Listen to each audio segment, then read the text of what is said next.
On today's Wednesday morning drive, why does buying a car suck so bad?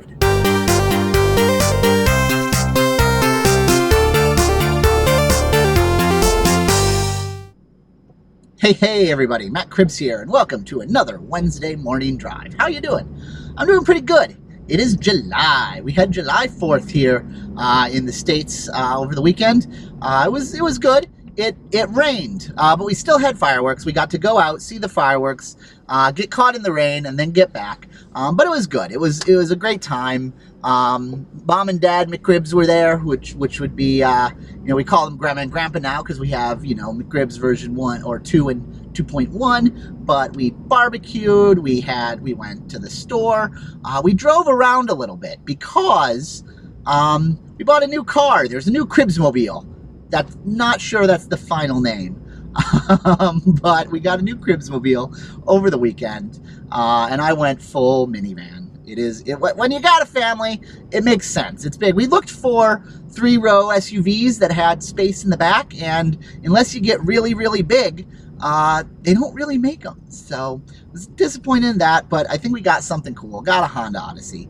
It looks pretty cool. It drives pretty well, and it's going to work for us. So I want to talk about a bit about that driving experience, and that'll be coming up. But first, I want to talk about a channel update, a quick channel update. Once I weave my way through this, whoa, watch that vibration right now as we go through a bit of construction work. They got on the line, the dividing line in the road, they have curbing. They have, little ripples. So I was going over that. It was fun. Anyway, little channel update. Empyrean new series started last night. Excited about this game. It's kind of like Minecraft with spaceships, which is a horrible way to describe it. Add a little bit of arc in the way things are built, but it's pretty cool. Really excited about playing that with a bunch of the Ryotcrafters. We got ourselves a server.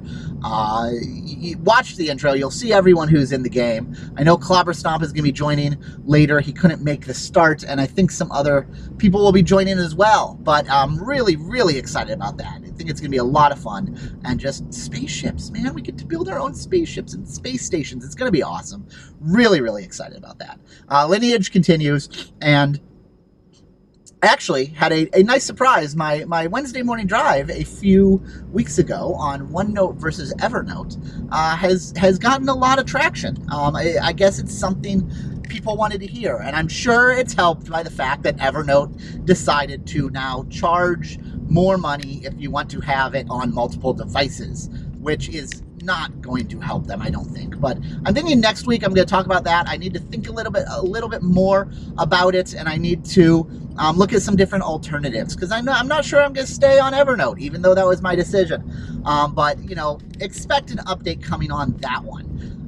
But anyway, that's the channel update. I'll do more of those. I want to do more of these, tools versus whatever, and one software versus another, or one tool versus another, and more build stuff coming up. Actually, there's 3 build videos that are in progress that I'm working on. Those I kind of work on a little bit at a time. It takes longer to make those because you have to actually make something in the physical world, but they are coming.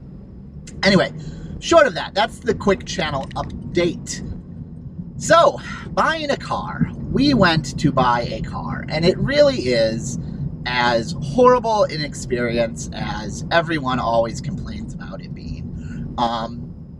Even when you do something simple. We had already known the exact car we wanted. We had known pretty much the exact trim level and options we wanted. Trim level is like, right, so we wanted a Honda Odyssey, and they have LX, SX, or EXL, or, Touring, or all those. So we knew the trim level we wanted, and that comes with a set of basic features.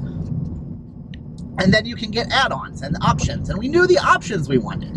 But, you go to a car dealership and you don't get to choose that necessarily. You can if you want, and they'll try and charge you a ton extra for it, and you have to wait for the car. But what you get to choose from if you want to buy it with less hassle is what they actually have on the lot at the dealership. So you have to start off, number one, making compromises from what you actually want. You have to compromise for, well, what do they actually have?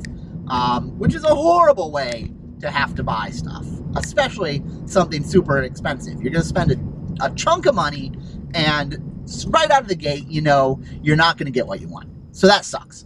Number two, we had done all our research beforehand. We had known the price of the car with the options we wanted. We had known the price of the car with a couple others. We had, you know, you can get the price that they quote you online or at a, you know, when they say the manufacturer, the retail price, no one ever pays that. That's not what you pay. So you have to do research on various different sources, Kelly's Blue Book or you know, all these different websites, and you can find what should I pay for my car, which is number two, ridiculous. You know, if it's hiding information. The dealerships are hiding the information for what people actually pay for their cars so that they can get you to pay more. And that's, I mean, it's right from the beginning a very dishonest engagement, a dishonest transaction that we're going to enter into. The one side is completely hiding information, and the other one has to work very hard to get equal information. So you have to go in, you have to find all the information about what should you pay for your car with as many different options as possible, because you never know what you're actually going to be finding at the dealership when you get those options. So then you go in, you do that, you go through this whole song and dance. Even though you tell them you know what you want, you go through this little test drive, blah, blah, blah. You look, it works. They're super friendly. They give you, you know, coffee, which is bad, and drink, whatever. So they try to get you comfortable in the salesy way. And then you sit down, you find the one you want, and you sit down and you try to talk about, all right, I'm going to buy this car. So you figure out what is the price that you want to pay for the car. No, you don't. That's what you should do. But what they want to do is they want to talk about different financing options. They want to talk, do you want to lease the car? Do you want to loan the car or get a loan to buy the car? And they can provide the leases and loans from the helpful financial organizations that are right there in the dealership, or you can go to a bank and get, you know, a loan, or if you have cash, you can pay the cash. If you have the luxury of having the cash or of having a loan ahead of time, which is super smart to do, you have some more power, because then you can say, look, I got the money taken care of, I'm going to buy the car, let's talk about the price. And they will then finally get to talking about the price you're going to pay. And they'll throw in all these extra fees and charges and things, some of which are real, some of which you have to pay, some of which you don't have to pay. So you have to do your research and know up front which are the charges that that are absolutely real, like from the state or, you know, required by it. Which ones are ones that are charges that if you actually say, I don't want to pay that much, they have room to go down on. So, and they change up the names of what these charges are. It's funny. You can go in and you'll see online, like, well, this charge was called this, but now they call it this because people found out that you could move, you know, you could negotiate on this. So they change things up, again, to try and get more money out of you. But say you don't have that. Say you have the worst case scenario. Excuse me. My nose is a little stuffed up. Worst case scenario, you don't have the money in hand, or you don't have a loan from an external source. You have to go in and you have to talk financing. You can either go a lease or a loan. And a loan is probably, you know, a loan will get you for your money less car, but you are actually buying off the car as you go.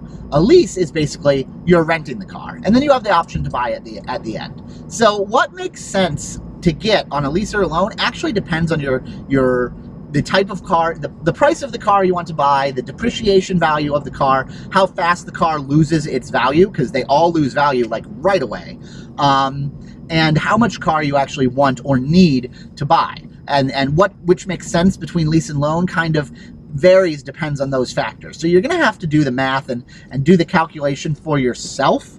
But when you sit down to talk about that, they don't want to talk about the price. They want to talk about your monthly payments, because they want to get you in to as much car as they can possibly justify giving you in a financing arrangement.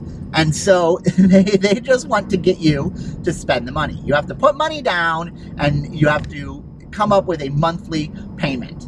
And they'll do this whole process. Unless you push them, they'll do this whole process of, this is how much you pay me today, you can leave with the car, and this is how much you'll pay every month. And they'll do this entire process without once talking about the actual price of the car you're gonna buy, which is insanity. But people do it all the time. And so you have to push them hard to actually talk about the price of the car. And you do this, you'll say, well, so what's the final price gonna be? And they'll give you a blank look, like, why do you want to know that? Do you want to know about the monthly payments? I'm like, no, I want to know about the price of the car. Because if you lower that, then the amount you lease or the amount you loan can be less. But of course, they just want to negotiate because they want to keep that up because that's more money they make.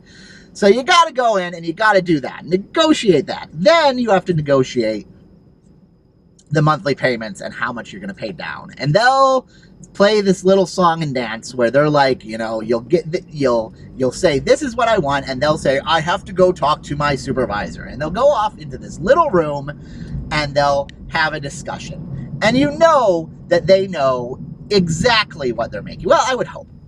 And this is where I kind of worry about the industry.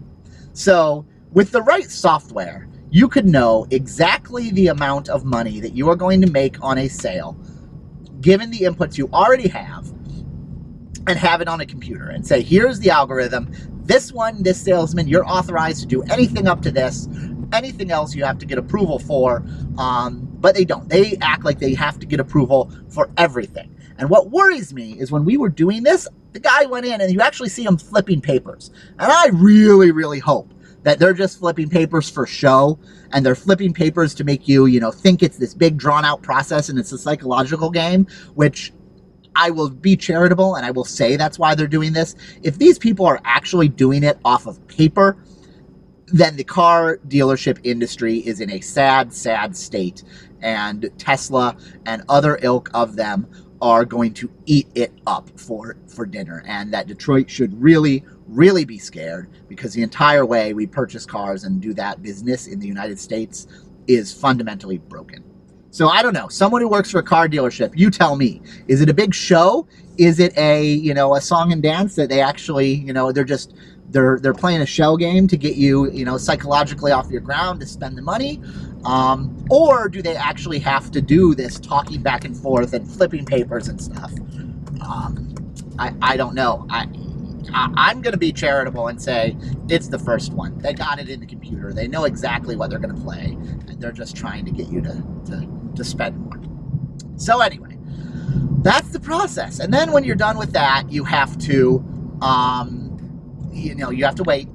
You pretty much have to wait. You have to sign a bunch of paperwork from, you know, the state, from the title, from the financing if you do that, and you have to wait for them to clean the car and do all this. And then finally, once you get through all of that, which has now taken more than half a day probably, you have your new car. So I say it's a tough process. I mean, it all happens in a day, and it is a big purchase, but the deck is stacked against you to begin with, right?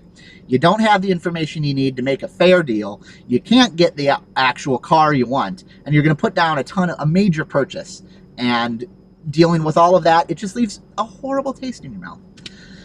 So it's it. At the end of the day, you got a car, and it's awesome, and you can't help feeling, no matter how well you think you negotiated, no matter how well you think you did, you can't help feeling when you walk away, did I get screwed? I don't know. So anyway, hope you don't have to buy a car anytime soon. When you do, I hope you get a good one and get through it the best you can. Until next week, I'll see you later. Bye.